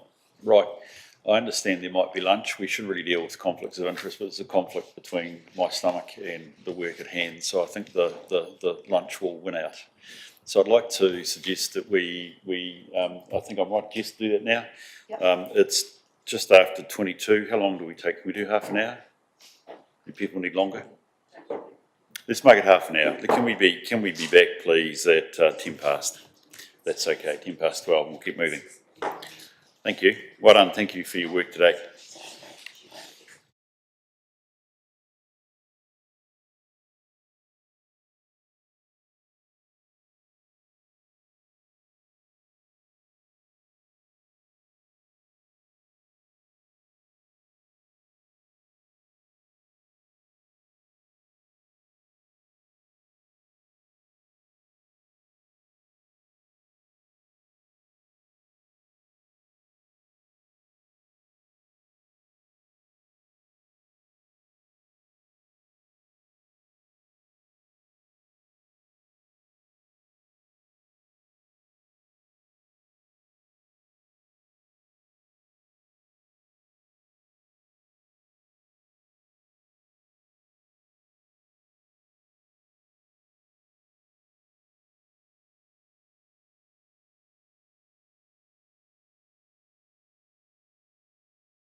We just resume our agenda, please, and we were going to hear, is it from you again, Mark, on the conflicts of interest? Thank you, Mr. Chair. So this is the second policy brought to this committee today, and again, I guess it's important policy because there's high expectations publicly around the appropriate management of conflicts of interest for staff members. So this policy, I guess, sets out the framework and the approach to manage those conflicts.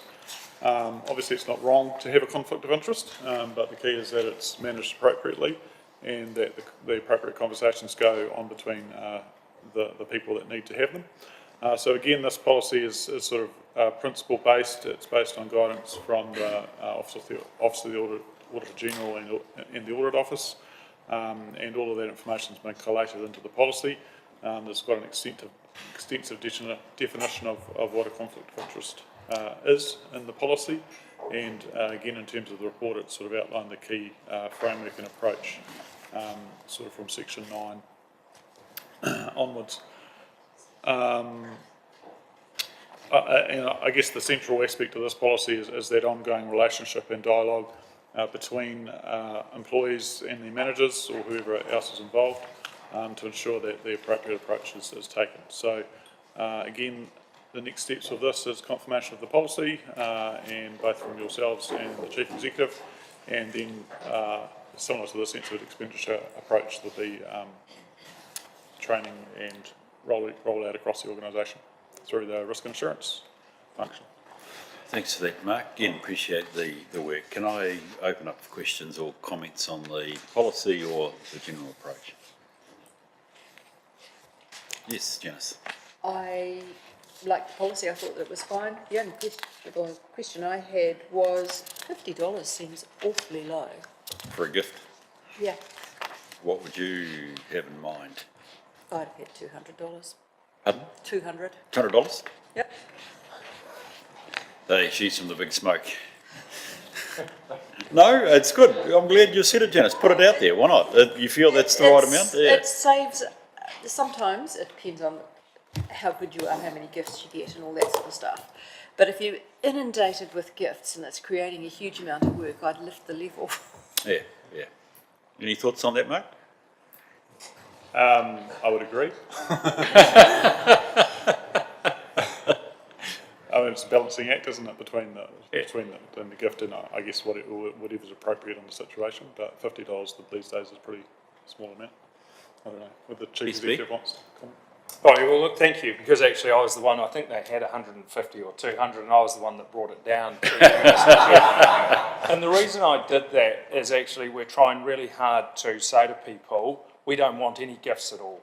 If you are, these conflicts arise, and there's a difference between a gift, say, from a charitable or community organisation that wants to acknowledge something that's done, but when they come from consultants or contractors, we actually want to send a message that there's one reason they're engaged, and that's because we believe they provide the best value for money, and gifts start to make it murky and complicated. And really all we're doing is we get people who bring in a box of roses, chocolates at Christmas time or something and want to share it around the team. We want to acknowledge that. But so we're happy to look at it, but I'm very apprehensive around any sort of gift. It makes me uneasy that we But I don't think the value of the gift makes much difference to the ethos around everything that you just said. It means, though, that if someone wants to bring in a hamper to share amongst a team, you can accept it and not have to put it. Well, yeah. I don't think the value actually makes much difference to the ethos of what you're describing. No, but actually the point you raise is right on target, because at this time of year, someone might bring in a hamper and it gets shared out amongst the team. And we want to and the team put it out and it's got some cheese and crackers and whatever else, peanuts or chips or something. And you want to share it out and you don't want them going to the effort when it's just a gesture of goodwill from someone. So we can have a look at that and maybe raise it up a bit, but we're conscious of not allowing a limit that could draw us a jaundiced perspective, if you like. Well, I'd be happy, Bede, if we left this as an open suggestion with you. I don't think we should try and wordsmith or even change it. What I'm hearing, there are two things. One is ethos and appropriateness, and the other is there a dollar level that goes with that isn't unduly burdensome for you administratively? And perhaps, unless there's contrary views, we can leave it at that with you. You've got a sense where the committee's going. There's no doubt about the ethos. Keep it in there, and just check that it's there, but work out whether in fact 50 is the right thing. Anything else people would like to raise about it? It's like John, Nigel. Well, the only thing I would, I forget where it is, but with the changes with the IRD in regard to the $50 threshold going to 200, there's some alignment. I think there's probably recognition that $50 is not a lot nowadays, so I'd be comfortable for it to increase. But there again, I take your point, Bede, you're the one that it falls on, and when I'm finding someone to blame later on, it'll be you. So, so I'm happy to leave it with you. Well, it's about to go to $10. Is it Bede on that count? Anything about the cup of coffee? No, look, I think we can leave it there. I don't think there's any particular IRD issue here that strikes me. It is really the probity and the ethos, as we've discussed, which we want to endorse, and you just open to the pragmatism of how you put that in place, Pete. Yeah, John. If I might just raise it, there is also the perception risk. If you have too big a limit, like $200, someone receiving a $100 whiskey bottle. Mm-hmm. So you've got to be very careful about the limits you impose based on perception of what type of gifts they receive. Mm. Yes, you're quite right. You buy a good bottle of whiskey for under $200. And that would be a perception issue. And I think that's the point that you're trying to make here, Bede. So leave that in your hands. Anything else people like to raise? Yes, Jason? Yeah, just following on from John's point, that's good. What do other councils do from your perspective in this space? Gee whiz, I couldn't tell you off the top of my head what the gift. I would have actually, to be honest, I would have thought 50 to 100 would be roughly the number that most councils would go for, and that's probably at the end, Jason, of the perception risk that you were talking about, John. The one way in which you could assess this is actually is a particular problem at 50. I mean, is it creating an administrative burden that you don't need to have? Now, that's the other thing to think about as far as that's concerned. Can I just raise 2 or 3 points, please, if that's okay, Mark? No, that sounds good. I just want to make certain, this is about staff or employee conflict of interest, isn't it? This is not about councillors, correct? That's correct, yep. I think it should say that in the heading. Okay, because conflicts of interest is often about about elected members. This is about, because I mean, it's in there. I mean, I went to what do you define as an officer? So I think it should be called an employee conflict.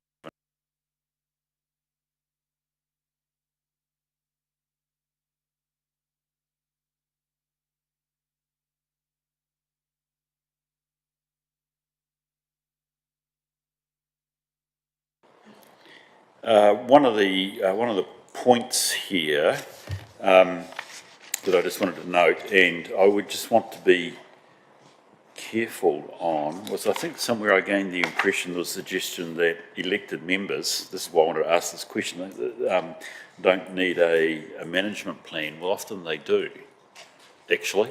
That's for a separate policy, but under the elected members' conflict of interest, if there is a conflict, you generally have to have a management plan with it as well. So I'd hate us to think that it's only related to employees, but it's correct that you've got it here for employees. Two other points, 10.4.1 and 3, you quite rightly raised back to the gifts thing here. We're going all over the place on the gifts. 10.4.3, you raise the issue of frequency. So, 5 lots of $50 in the space of a month, and you're over 250, and you're trying to get at that sort of repetitive situation. but you don't actually describe what is frequency. And I mean, I know it's a matter of judgment, but I'll just leave it as a question mark with you as to whether there's a sense of what does frequency mean. And that would be useful. It could be in the definition section. And my old favourite, or which should be an and, is an 11.4, which is again related to your position, Bede, that if it is a decision's needed, it probably should be both the Mayor and the Chair of the Risk Committee, please. Rightio, brilliant. And I just had a question really for these forms. I presume they're all online, Mark. It's easy for staff to do. That would be the intention. Yep, they're not currently online, but once Not currently online. I mean, look, I have been subject when I was in the OAG to very strict conflict of interest rules. Probably $20 in those days. It was probably more my age rather than anything else. But it was all online, and it was the best way to deal with it, including the management plan that came out of it was all online. Being it was just done. The risk just makes life easier for the risk and assurance manager. Yep. Okay, brilliant. Good. Okay, can we just move then, please, to the recommendations, which is to endorse. I think it's important that I don't think anybody's being too worried about the with amendments. So let's just include with the minor amendments. We endorse and recommend you adopt the Conflicts of Interest Policy 2022, which I think we're going to call the Employee Conflict of Interest, or whatever you want to call it. But I'll call it, for the sake of the resolution, the Employee. Do I have a mover and a seconder, please? Anybody will do this? Thank you, Michelle. Thank you, Scott. I'll put the motion. All those in favour, please say aye. Those against, it's carried. Right, post-lunch, let's keep it going, guys. Tax risk, this is a very interesting report, Jason. Love this one.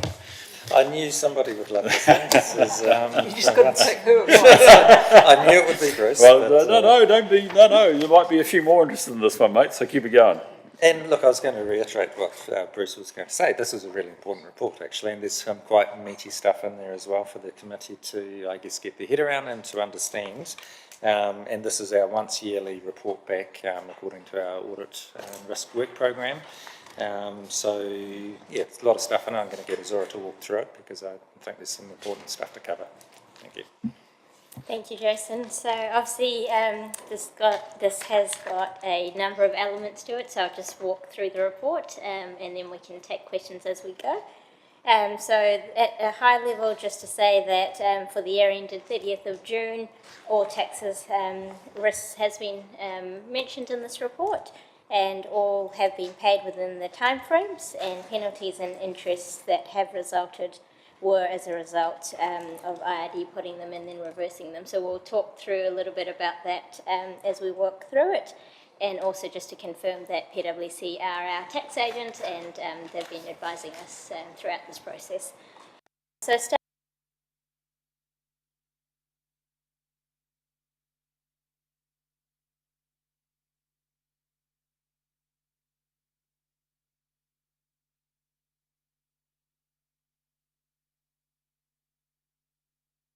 at that point was for us to go back and talk to our CCOs and then come back and just report on how that went, sort of in terms of adoption. So just to highlight here that we have gone back and we are progressing with TDHL. However, there are a number of discussion points on this that we're working through. They have not adopted yet, and so just want to highlight that the Chief Executive is working through that process. And in terms of Venture Timaru, they are working through it. They just haven't had a chance to get back to us. And of course, AST will just deal with separately, just in terms of all the other items with AST. So they have approved the earlier versions, and obviously we look after some of that, so that's not an issue at this stage. The second item is Downlands GST. Sorry, would you like to take any questions on this before we progress to the next item? Thank you for that question. Does anybody need to raise a question at this stage? No, keep it going. We'll come back, and when we after you finish, we will just glance our eye down the updated tax compliance strategy and the comments that we've got there, and keep going. Okay, so the second item is the Downlands GST. So we've also got an attachment there on the compliance. Obviously, in terms of the GST, I'll just talk to GST as a whole because, again, 1 and 2 sort of interrelated. As we've been updating, we have been working through the current GST with our Civica in terms of just the systematic issues that we've been having over the last year or so. And very pleased to say that we have actually now resolved, got to the bottom of all of the systems actions, had a really thorough report as well, which is attached on here in terms of the scope of work, going through the detail of that. And happy to take questions a bit later, just highlighting that we're nearing the closure of that, and a voluntary disclosure is being worked through at the moment that we're just finalising back to IRD. Communications back to IRD has been held already, and they're well aware of the situation and also comfortable with what we're proposing in here. And the next item on here is around the Aorangi Stadium Trust, again continuing in the theme of GST. As you can see, there's a detailed report there again. Obviously, this is sort of around the sector, others are going through this process. There's a real question on whether the trust needs to continue, and we've also highlighted, of course, that's going to be a council matter to be discussed in the future. However, there's a lot of feedback that we have received in this area as well. And finally, the last couple of items there, there's nothing to raise in terms of risks at this point in time. Just highlighting that there's been bits and pieces worked through, so we can take any questions from there. Thank you. Thank you for that, Azora. That's really, really helpful. Okay, can I just perhaps just suggest for members' sake, let's just try and deal with the report and a couple of questions. I would perhaps just allow my lead. We'll come back to, I think, particularly those key points you raised. Can I just put us all to 1112, which is the tax risk management strategy for the coming 3 years. Believe it or not, I did actually put my eye across this to try and work through both with the risks that were being, not the risks, the matters that were being dealt with, and what was happening here. Was this sufficient? I just wonder, members, if you have a view. This is the work plan that PwC effectively going to carry out on our behalf. I wonder if there was any comments on that at this stage. It looked pretty good. Azora, you were finding that sort of program supportive to the work that we need to do to reach assurance around tax compliance? Correct, and especially at the back of all of the work that we've been doing over the last few years, that's sort of where we've arrived at this stage. Of course, open for. So those independent tax evaluations, GST compliance, POA, that all. I mean, it's basically a rotational basis through. Correct. So once every 3 years, you're going to get picked off and dealt with. That seems fine. Yes. Good. At this stage, absolutely. Great. Yeah. I'm taking your nod as yes here, Zora. I'm just keen to know. Right, let's deal then. Any questions around tax developments? It's very helpful to your general tax knowledge and update team as to what's happening in the tax world. It shows you that nothing is ever stable and it keeps changing. So that's useful. No questions. Right, can we just move then to the question of let me get this right, the Aorangi Stadium Trust. That was the next paper I saw. Any questions from folk on this? I wonder if I could invite whether it's unprompted, but any views from you. This seems to be a case that we need to sort this out. And reasonably directive from PW, either give it a taxable activity or do something different in terms of changing it. I wonder if there's been any thinking on this, a chance for thinking on this at this stage. Thank you, Mr. Chair. Yeah, there has, and to cut to the quick on it, I think officers would recommend that that the Aorangi Stadium Trust, the asset, which is the facility, be distributed, which is back to council, and the trust effectively wound up. And inside this financial year would be the advice that officers will provide. Yeah. And that then just resolves, there's other issues with that facility as well, not just tax. So, yeah. Because you would call it an in-substance subsidiary, even though it's administered by trustees and so on, it is, for all intents and purposes, we give a letter of comfort in terms of the audit report and so on. Yeah, So we take all the risk. take all the risks, we've so got all we the risk. will Yeah, be looking to bring back a piece of work with the annual report that suggests that the trust be wound up and its assets distributed back into council. Yeah, thank you. Any other thoughts, folk, from there? No? Oh, Michelle? Sorry, I was doing a bit of reading on this and I kind of failed to understand the purpose of the trust. Initially it seemed that the purpose was there were community members in there and they were kind of cheerleaders of the development there. And it looked to me that they didn't really own any assets, but then we had allowed for that liability for the earthquake work in there. And now the 4 trustees, sorry, there's a lot of questions. Now the 4 trustees are just councillors. There's no. So I feel like what it is now has been lost along the way, and it worries me that if we don't sort this out soon, we're going to go off on a path that's hard to unwind. Because my understanding, and I only looked at it quickly from the trustee, was that if you wind it up, it has to be distributed to another charitable organisation, which I'm not sure if the council qualifies as that, but I'm not sure.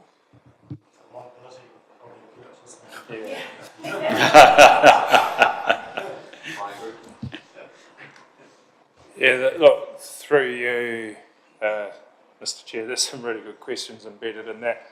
The history, I think, was that it was, and others there and would have a better knowledge of its history, but it was in order to try and give it a financial sustainability back and have it as a community funded asset, but it hasn't worked out that way. In actual fact, at the last 2019, when the election of the trustees came up, there was consideration given to whether you would go and get trustees from outside of council, but that there was no, looking at the liabilities that are embedded there, I don't think there'd be many who would want it. Effectively, the council is indemnifying the trustees because there's quite a lot of risk attached to it, not just in terms of the taxable activity under the GST Act, but in terms of its liability as a building. The point about it coming back is, you're quite right, it's a charitable trust, and then if you distribute the assets, it must go back for a purpose that meets one of the heads of charity, and we'd have to get advice, but I suspect that council administering it for the benefit of the community will probably ensure that one of those heads of charity being, I think there's advancement of education, religion, relief of poverty and other purposes beneficial to the community, would probably be satisfied, but we will need advice. To the Mayor's point, if someone wanted it, we'd probably say have it, but they won't. So there's quite a bit for us to unpick, and we think we should be doing it in the current financial year, because the GST just highlights another risk for us with this that we don't want and don't need to have. Yes, Michelle. Well, that leads to my other question, was do we have any idea of the amount of that potential GST liability? Zero might have the answer to it. Sorry, the total voluntary disclosure, it's, or the specific to AST? Specific to AST, it talks about a potential liability. Yes, if you I found don't have that on me, sorry. Yeah, okay. Yeah, I went and asked about that, and it's quite a lengthy question, but my understanding, looking at Jason and Azura here, is that actually it's not right now a major issue for us, but it will be if we start spending a lot of money on earthquake strengthening, development, etc., when the big numbers really roll in, because the trust has been returning GST on the grants it receives and so on, and the funding. So there has been an output tax going off, which will counterbalance. The big issue is if we started getting big dollars rolling in for earthquake strengthening and the development, that's when the big input credits would arise, and that's when we would be challenged, I suspect. So I don't have a definitive answer. I have made that inquiry, but the advice I've received is it's not an immediate issue, but it's potentially a significant one, which is why we want it tidied up. So the clear indication is you've read the writing on the wall, and you're going to deal to it, presumably through the process of a formal paper which picks up and nails why essentially it should be wound up and how to do that efficiently. how to do that efficiently and bring it back inside formally inside the council stable. Yeah. Because it is, for all intents and purposes, The council. we do No, I get everything that. on- No, I get that, V. That's fine. Okay, thank you for that. And then can we just move to the more general GST paper, please? Are there any questions people would like to raise on this, please? This is the one where my eye couldn't help but be attracted to page 127, Azura, where we've got a net GST receivable of $3.5 million. It sounded quite good. If I think receivables coming back my way, I think it's very good. I think, this has clearly been an area where we've still got to get release of this, because I think we've got to prove to the IRD that our systems and processes are in place. But you're indicating that you're comfortable at this point that your systems and processes are now up to speed. You just have to get IRD to accept that. Is that correct? Yes, that's correct. So we've worked through our Civica providers as well in terms of updating the reports. Obviously had PwC come in and go through all of the detailed processes as an independent as well. And at the moment, ARD also well aware of the situation. So we're very comfortable at this stage. Thank you. Good. It does raise the question, did we learn any lessons out of it? It sounds terrible, doesn't it? Of course we learned lessons out of it, but, obviously it was an administrative issue. We were having trouble with completing our GST returns. Was there anything at a broader level that came out of this exercise, apart from the fact this is fixed, about us maintaining systems, our understanding of tax, GST, people with the right knowledge and skill, blah, blah, blah, anything like that? Absolutely. So there were lots of learnings that came out of it. I guess going back to sort of the history, just at a really high level, we've had a lot of change in staff internally. And one of the things that did highlight out of it was when you have manual processes as well as digital processes, if you have one point in contact which is not passed on, it could drop off the hoops. And I think coming back to the systems and processes is so important and critical to have that end-to-end documentation. And then of course digitisation is critical in this aspect as well, because someone relies on a report. Has it been updated? Has anyone looking at the back end of it, etc.? So yeah, lots of learnings. However, I think it's safe to say we're hopefully on the other side of the tunnel and learning from that as we go, embedding in those processes as well. It's one of those processes that is, from a corporate knowledge perspective, open to pro-mapping? Absolutely, yeah. Absolutely? Good. Okay, that's what we'd be keen to do. Rightio. Thank you. They were the sorts of the three biggies, the overall strategy and plan, Aorangi and GST. Are there any other questions, folks? Yes, Michelle. Just on the GST issue, how confident are we that it didn't occur prior to June 2020? What was key about that date? Or is that just as far as ourselves or the IRD went back? Or, yeah. It's a good question. So I guess we did review it backwards as well. So it wasn't just a review of that date.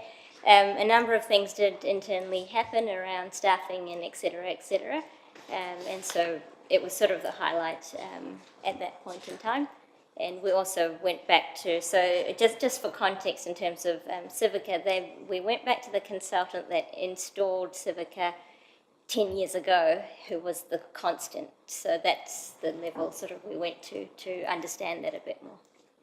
Thank you. Thank you. Good question. Thank you for that, Michelle. Any other questions on the text? Yes, Scott? Thank you, Mr. Chair. Just still reading at what's coming towards us in terms of tax reform and the likes. It's obviously getting quite complex, and this is where PwC steps in. To what extent is our own tax knowledge capability within your department, and what needs do you still have there, and have you got some plans to address those that you might have? Yes, and a very good question. And I guess as we highlighted sort of in one of the areas, we have subscribed to some things from PwC that we have access to.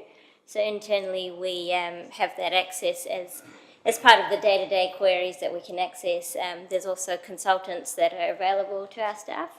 In terms of the detailed tax reforms and changes and all of that, we always refer back to PwC in that front until we can develop it, because it's important to realise that tax is not something that you can always up to date in-house, and so that is something that I think we'll keep relying on, that relationship that we have. There'll be, for example, now GST will be something we bring back in-house now that we've streamlined it, but there'll be other things that we'll still get a lot more access to experts before we go through any of those processes.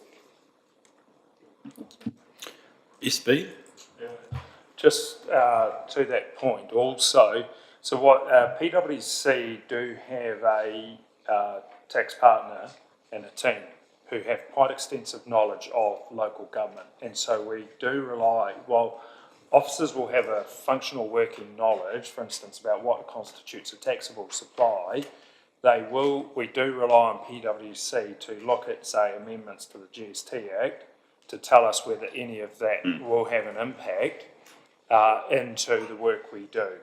So, for instance, your rates demand actually constitutes a tax invoice. So if there's a change to the GST Act, we need to know that somebody, and they do that for a lot of the sector, will then come and tell us, oh, you might have to change your rates invoice because of this is a change in the GST Act or something like that. Our officers wouldn't have that level of detail or knowledge, but they would know that a rates demand constitutes a tax invoice and a rate is a taxable supply, etc. So it's a blend of them having functional knowledge, but getting it overlaid with expert knowledge by PwC, who will come and tell us these are the changes you need to make, which is the value of subscribing to a large firm like that with people dedicated to monitoring who they know are clients of theirs and who have regular contact. So it is an important part of the relationship and so on, and that contract and arrangement with PwC is an important part of our management of the risks, and it can be all sorts of risks, income tax because of what might happen in the subsidiary, FBT or whatever it is. Right, thank you. Let's go to the resolution, which is we note and receive the report and we endorse the updated tax. Actually, sorry, that was, but I didn't go to the actual strategy. Sorry, my mistake. I knew that I was missing a point there. I'm looking for the, where is that tax strategy with the updates from TDHL? Oh, here we are, sorry. It's on page, there we go, page 120. There were some minor comments, or rather in red, which I take it as what's been agreed between officials, between management here at TDC and TDHL. I just wonder whether there was any comments the committee might or might not like to make over those. Basically, I think as your paper points out, it's about clarification of responsibilities and where they lie. And if there's better clarity on route, it's pretty hard to ignore it. It tends to make a lot of sense to me. Any comments from folk? Right, I didn't think so. Let's go for it. 1 to 2, receive, 2, endorse. Do I have a mover and a seconder, please? Thank you, Nigel. And I'll second that. All those in favour, please say aye. Those against? It's carried. Thank you very much. As I said, interesting paper, Jason. It's good advice. Not that I'm particularly interested in tax, I guess, but I suppose we have to pay it, so there we go. Now, there is no urgent business or minor business or nature, not business of a minor nature to consider, so we can skip that and go straight to the exclusion. We've got a number of matters which are in front of us in terms of public excluded. So I will put the motion for the reasons that are listed there that we move into public excluded. Do I have a seconder? Thank you, Nigel. I'll put it. Or rather, is there any discussion? Sorry, I should be too quick. Is there any discussion? Sorry, guys, am I going too quickly into public excluded? We just thought we should acknowledge, note that the auditor can remain for public. Oh, yes, thank you very much. Yes, we'd welcome John staying. If we could add that to the resolution that we just note that John will be with us. Thank you. I've moved, you're seconded. Nobody's got any comments about what we're putting in PX. In that case, I put it all those in favour. Please say aye. Those against? It's carried. Thank you.